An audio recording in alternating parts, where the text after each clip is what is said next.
Coach, just talking about preparation for this, a game of this magnitude, a semifinal game, how does that affect preparation, and how has that been going for you? I would think what affects preparation probably the most is just the time in between when we played last. I don't know how many days that's been, but you're never really used to having almost a full month off from the last time you played, guys finishing up finals, getting them going again, then you have a break for Christmas, which is well-deserved by our players, and then getting them going again. But we're excited to get back after it. We've had a really good 3 weeks of preparation and a great start to this week. All right. Thanks. For the players, you guys have had an opportunity to do a lot of things while you've been in town for Bowl Week, go to a lot of events, activities. What's the highlight of the week for each of you so far? Stetson, start with you. I think the highlight so far is when we were playing, was it Family Feud? And I think we won that one. So it was short-lived. I think Ohio State won the next game. I can't remember, but it was pretty exciting when we got that victory. All right. Sedrick? I think for me, the most exciting thing probably was talking to Andrew Young last night. He had a lot of things to say about the civil rights movement and different things like that. And as a guy who enjoys history, it was really good to kind of be around that. Awesome. Appreciate that. All right. We'll go ahead and go right into questions. Raise your hand, please. We'll get you a microphone. Please make sure you give us your name and affiliation. All right. Right here in the front row on the right.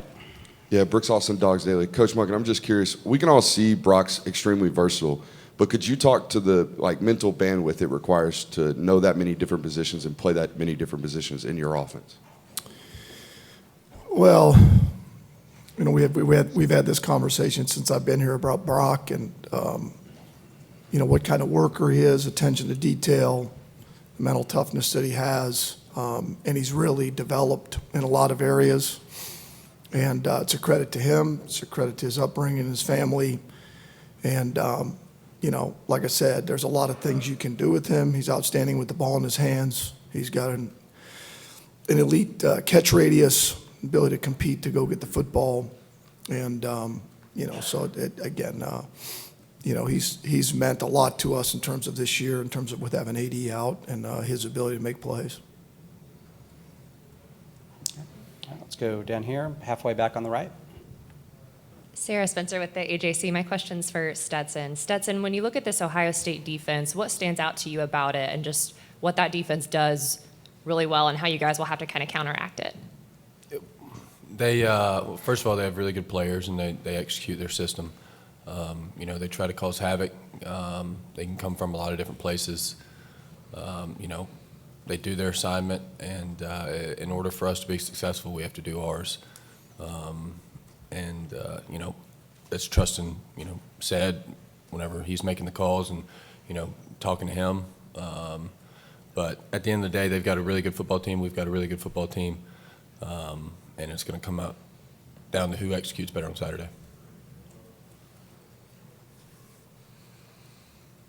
Next, all right, we're going to go halfway back on the right side.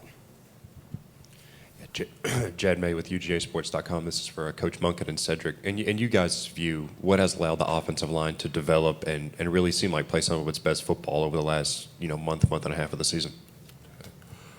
I think really what has helped our development throughout the season has been Coach Searles. He's really done a great job of preparing more than 5 guys. He's done a tremendous job of getting guys like Amarius, Jared Wilson. I know I'm forgetting some guys, but honestly, all of those guys, he's done a tremendous job of making sure that we can put a lot of guys in and still have very similar production. So I want to give all the credit to Coach Searles in preparing us.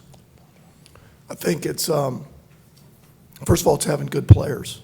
Okay, you got to have good players. If you have good players that work their butts off every day, have elite attention to detail, they're going to continue to get better. And I think we have to remember that Broderick hadn't played a lot of football till this year. Sed was a one-year starter. Tate was out all last year. Amarius Mims hadn't played a lot of football. Xavier Truss was not a starter before. Devin Willick had not played a lot of football. So I think if you got the right guys that have talent, that are elite in terms of attention to detail, and will try to play physical every week, they're going to continue to improve. Okay, over here, Jeff. Jeff Schultz of The Athletic. Stetson, what has Todd Monken meant to you personally, and how's he helped develop you and support you? You know, a ton. I feel like before he got here, I didn't really understand football. It was weird, even in 2020. Didn't really know what was going on. You know, I guess I knew what play was called. Other than that, you know, I mean, I don't really know how to describe it, but it's just the countless meetings. You know, maybe I'm a slow learner, but, you know, finally it did start clicking. Whenever he'd tell me the same thing, you know, 20 for the 20th time, and look at me like I was, you know, like, why do you not do what I just tell you to do? Right? I'm your coach. And so just repetitive, just doing that. I think that honestly the most important thing that he's done is just stay consistent. You know, be there, because, you know, we do have a lot of knuckleheads who need time and you know, reps and all that stuff to learn. And you know, so he's not very, sometimes he's not very patient, but, you know, he's very consistent, and we hear the same thing every single day. And eventually you're going to start doing things right if you hear that every day. All right, over here on the left side, Justin. This question's for Stetson. I'm Justin Felder with Fox 5 Atlanta, and I got a quick follow-up if I could. This time last year, we were asking you a ton of questions about your flip phone. Have you taken any steps this year, cell phone or otherwise, to block out the noise? No, not so drastic as that, no. And just a quick follow-up, if I could. You know, Coach Smart's talked about it before, your desire to prove people wrong, right, and the chip on your shoulder. Does that stay there even with a Heisman invite and a national championship ring and an SEC championship? And if so, how do you keep that as a motivating factor for you? I mean, it's never been a chip on my shoulder or a, you know, prove people wrong. It's hard to describe, but I don't think of it that way, right? Because, I don't know, but I just want to be the best I can be. And if I'm not, then I start to, you know, be like, I don't know, I don't like it. And I love football, and I want to play football. You know, Heisman ceremony was very, you know, that was a huge honor.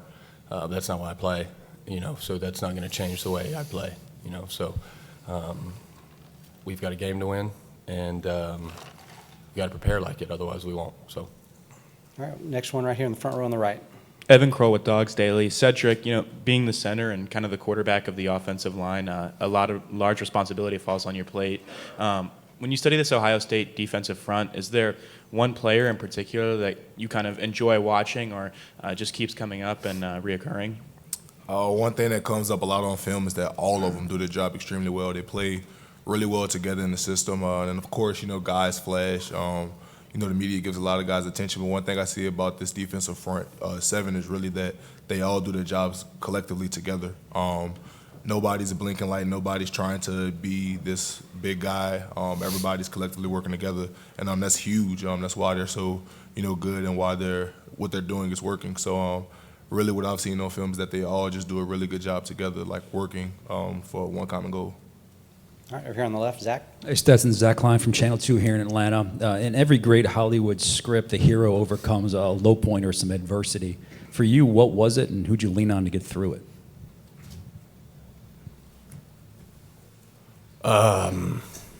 Just in my life? Your journey into Georgia football. You know, I mean, that's, you know, there was a lot of up and downs, you know, when I wasn't playing, and then when I was playing, I didn't play well enough, and then I wasn't playing again, and, you know, all those things. You know, as far as leaned on, I didn't really, you know, I talked to people who made me feel good, but then at the end of the day, I realized that, you know, yeah, this makes me feel good, but if I want something to change, then I got to stop leaning on anybody. I got to go do something to change it. And so, you know, I think that's what happened at the end of the day. All right, over here, Doug. Doug Robertson, the Atlanta Journal-Constitution. The Ohio State players who were in here before y'all were asked what advantages they think they might have against the offense. And they said, we have advantages across the board. And I wanted to see if y'all wanted to respond to that. Well, I mean, they should have confidence. They have a good football team. I'm not going to sit here and say that we think in terms of this X, Y, and Z. We have advantages. We have a good football team. I mean, and our tape proves that. Their tape proves it. So at the end of the day, we got good football players. They got good football players. At this point, it's going to come down to execution. It's going to come down to our preparation that leads up to this, and it won't come down to whether we think we have advantages or we don't think we have advantages. Because at the end of the day, when both teams have good players, it's it's going to come down to doing the little things well and execution.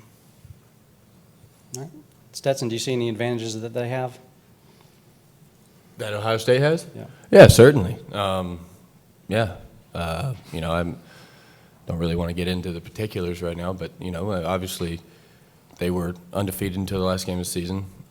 It's hard to do that, and we were too last year until we lost to Alabama, and then we ended up winning it all. So we certainly are not taking Ohio State lightly.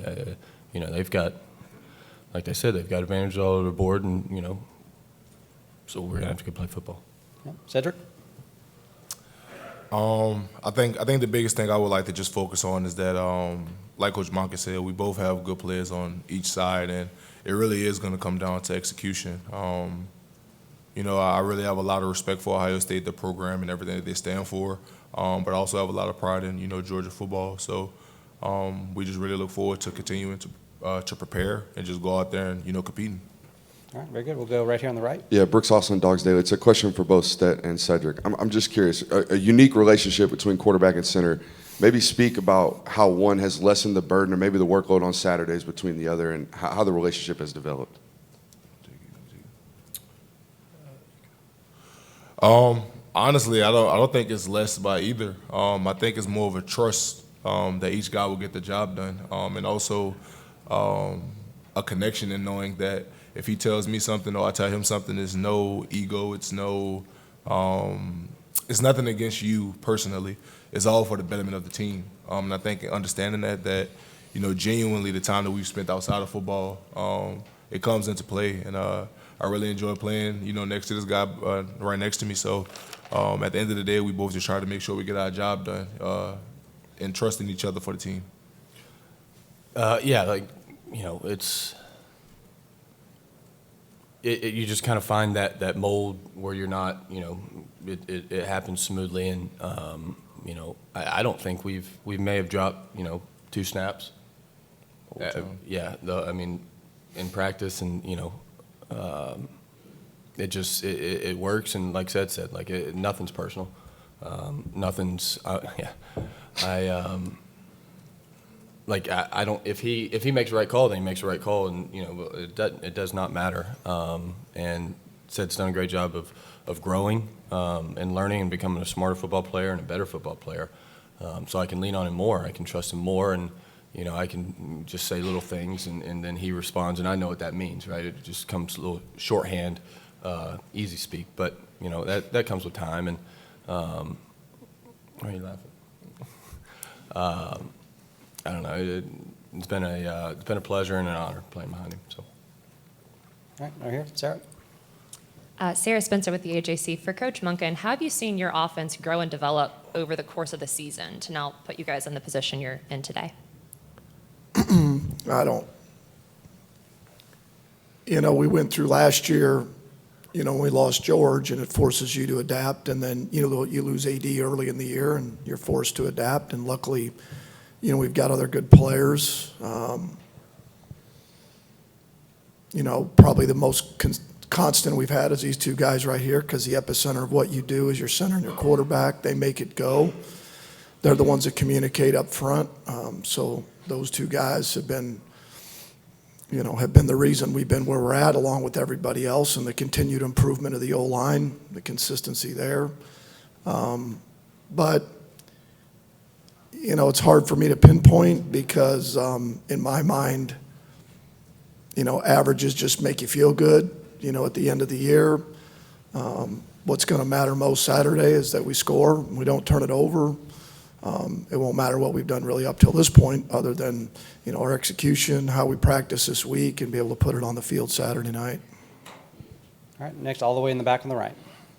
Dean Legge from Dog Post. Todd, when y'all, for lack of a better term, benched Stetson after the Jacksonville game a couple of years ago, what was his sort of journey like that you saw in that almost 10 months before he really took back over? Well, it's a complete credit to him and really nothing to do with me. All we did was try to bury him for the couple of years he was here, and all he did was continue to fight and compete and had every reason to say, you know what, I'm gone in today's day and age of the portal and guys leaving. He didn't do that. He wanted to be a Georgia Bulldog, wanted to be the quarterback for the Georgia Bulldogs.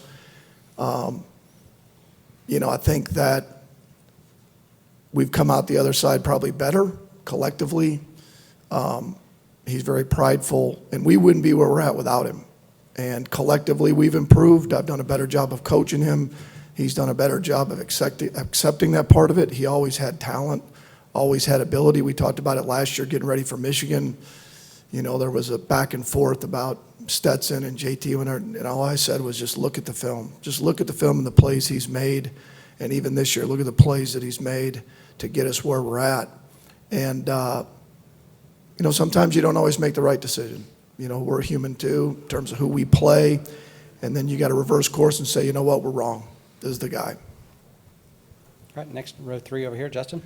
Stetson, it's Justin from Fox 5 Atlanta. It's not like you guys play any small games. They're all in front of 75, 80, 100,000 and on national TV. But some of your biggest games have come on the biggest stages. Playoffs last year, the opener, SEC championship. What is it about the biggest stages that brings out often the best in you? I don't know. I think I don't know. I understand the importance of it. Maybe. I don't know. And again, if there's no choice, it's easy, right? I mean, if you don't give yourself another choice than to play well or win, then you don't have another option, and you don't waste any time looking for that option. You spend all your time looking to win. So that's kind of how I think about it. All right, over here, Charles. Todd, Charles Oderman, Associated Press. To follow up again on Stetson, he's often self-critical, but when he says that when he started with you that he was a guy who didn't understand football, what would you say about that, and where would you say he's made the most growth? Well, I think he's overplaying that way too much because I'm sitting here. The reality is Stetson is a very, very football smart player. I guess maybe I had to win too many but Stetson's a very smart player. He loves football. I mean, he sits in there, studies it, will be in there late.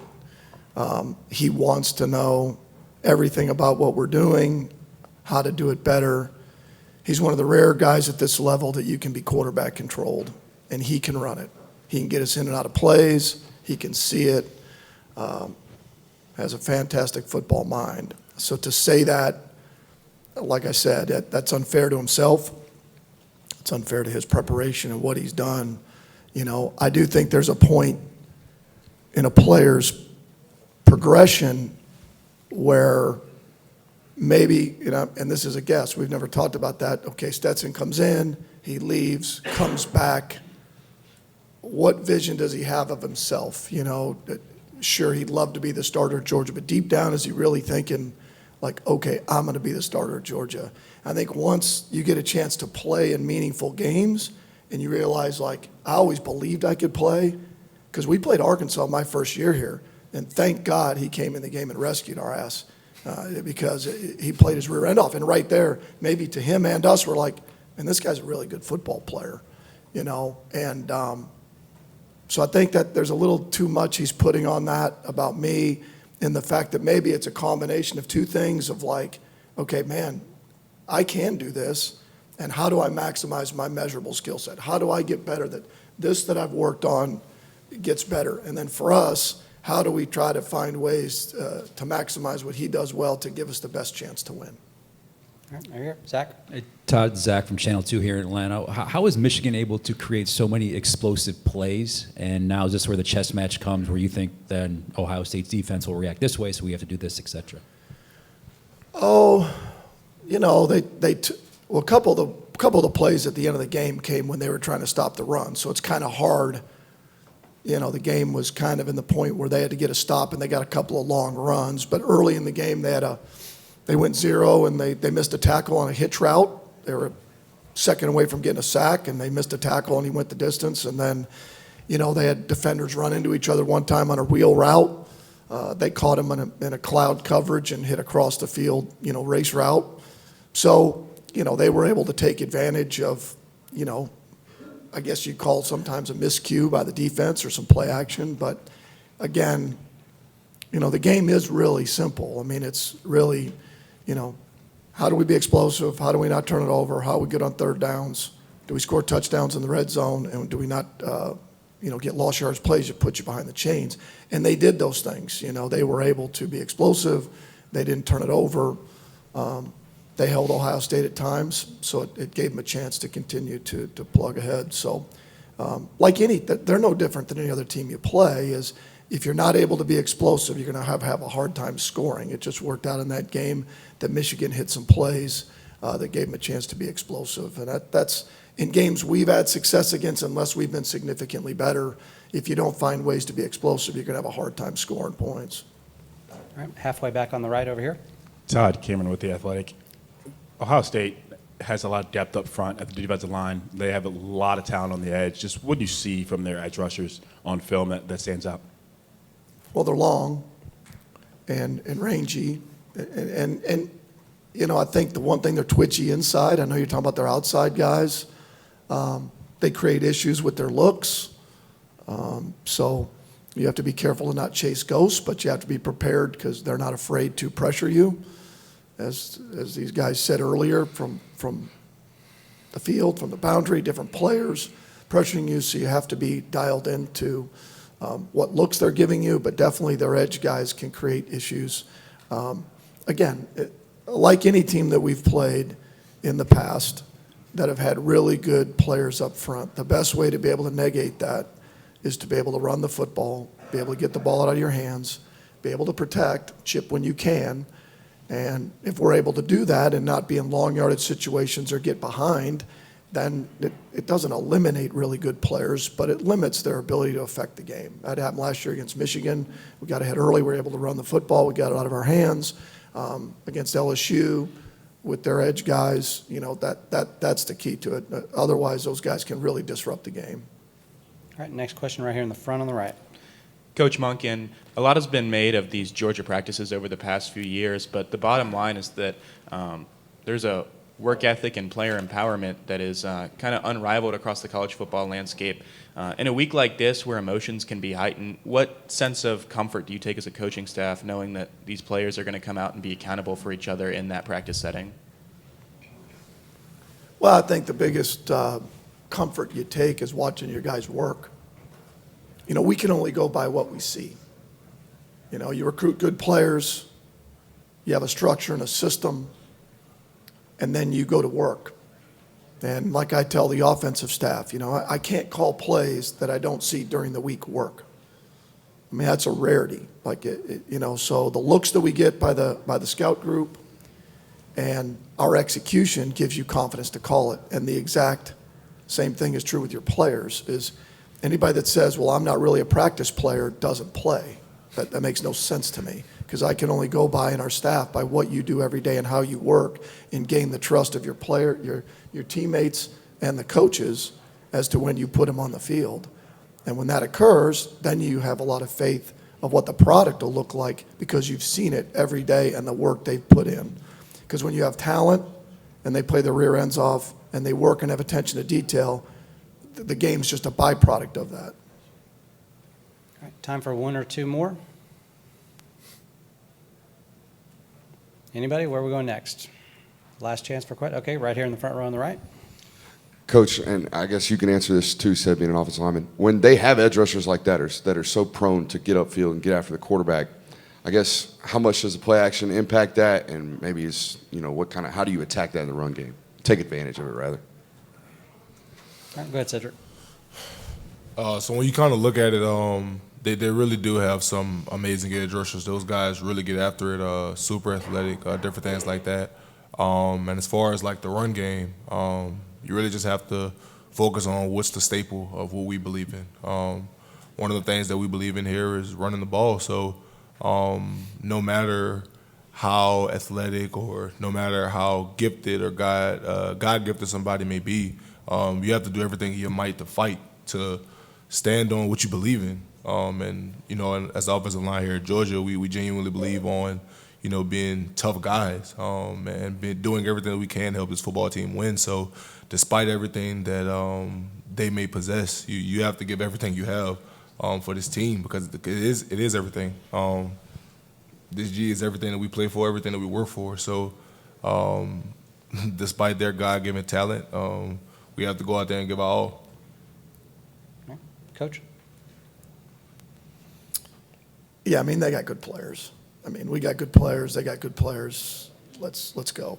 You know, I mean, it is what it is. You know, that we played teams that have good players. They played teams that have good players. And, you know, it comes down to, you know, how we prepare and the plan that we put together for our guys to give them the best chance to be successful. And like I said, they've got good players.